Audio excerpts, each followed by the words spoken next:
avec l'agriculture, ce sont deux choses très dangereuses dans le Oui. niveau gouvernemental et Tu me dis populaire. encore que le tuk-tuk, le carro et le garar, c'est-à-dire un tricycle motorisé thaïlandais, c'est avant généralement des taxis dans les zones populaires et les zones rurales. La voiture à cheval et le tracteur agricole sont derrière les accidents de route très répandus ici en Égypte.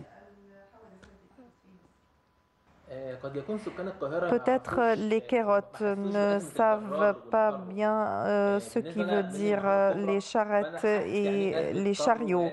Alors je sais très bien que le chariot est parti dans la situation, le sens inverse, alors que le policier ne peut rien faire. Il n'a pas de permis, alors de permis de rouler. Aussi le tuk-tuk il est conduit par un petit homme, par un jeune enfant. Il ne sait rien en ce qui concerne le trafic. Et aussi le chariot, il ne sait rien. Après la révolution, il y a un vide sécuritaire.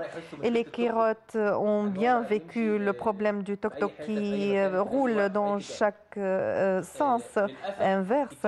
Il y a beaucoup d'accidents sur les autoroutes ou bien sûr l'autoroute principalement à cause de ces trois sens qui marchent dans le sens inverse et sont bien sûr de lumière.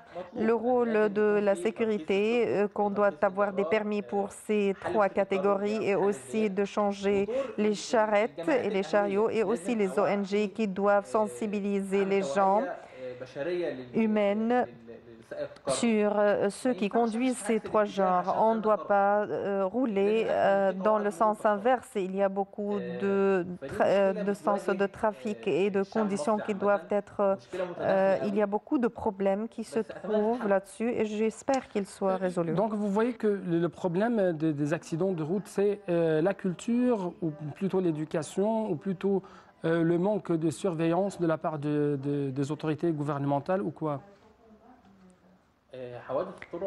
Les accidents de l'autoroute et pour 90% de la culture d'un citoyen, si je roule d'après les limites qui sont permises, alors on va éviter les accidents et qui vont être restreintes. Mais si on roule très vite et très rapidement et on n'essaye pas de mettre la ceinture et de rouler sans la lumière du véhicule, ce sont des cultures qu'on appelle, ce sont de la bravoure extrême.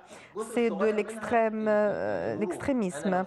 Et aussi, s'il y avait beaucoup de campagnes sécuritaires sur l'autoroute, alors comme citoyen, j'aurais horreur d'avoir mon permis pris par la sécurité. Alors, on doit sensibiliser les gens qu'il y a beaucoup de directives à suivre. On doit avoir aussi le rôle du service de trafic. Et s'il y a une personne qui enfreint aux lois, on doit avoir aussi des mesures préventives et des mesures répressives. L'amendement doit être très grand pour ne pas recommencer. En Oman, on ne trouve pas aussi d'homme de trafic. Celui qui vient de la droite, c'est lui qui doit rouler, passer le premier. Surtout les autoroutes, on doit avoir le rôle de la sécurité, non pas seulement le Caire, l'Alexandrie et aussi la Haute-Égypte et le Sinaï. Ce sont des chemins où on trouve beaucoup d'empreintes et d'accidents de la route et on doit civiliser les gens pour suivre les directives. Sous le titre « Le réacteur de Tchernobyl et le Dame-Don ». Tu remarques bien l'indifférence des gens envers les crises, mais aussi leur irresponsabilité envers les autres. Pourquoi les gens ici en Égypte sont arrivés à ce niveau d'irresponsabilité et comment nous pouvons les changer, d'après vous?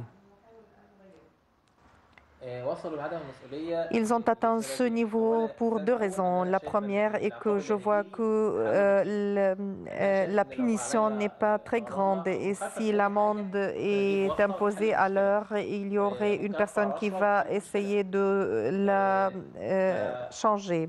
Alors, le rôle de la loi est un peu faible parce que la punition n'est pas répressive et n'est pas préventive.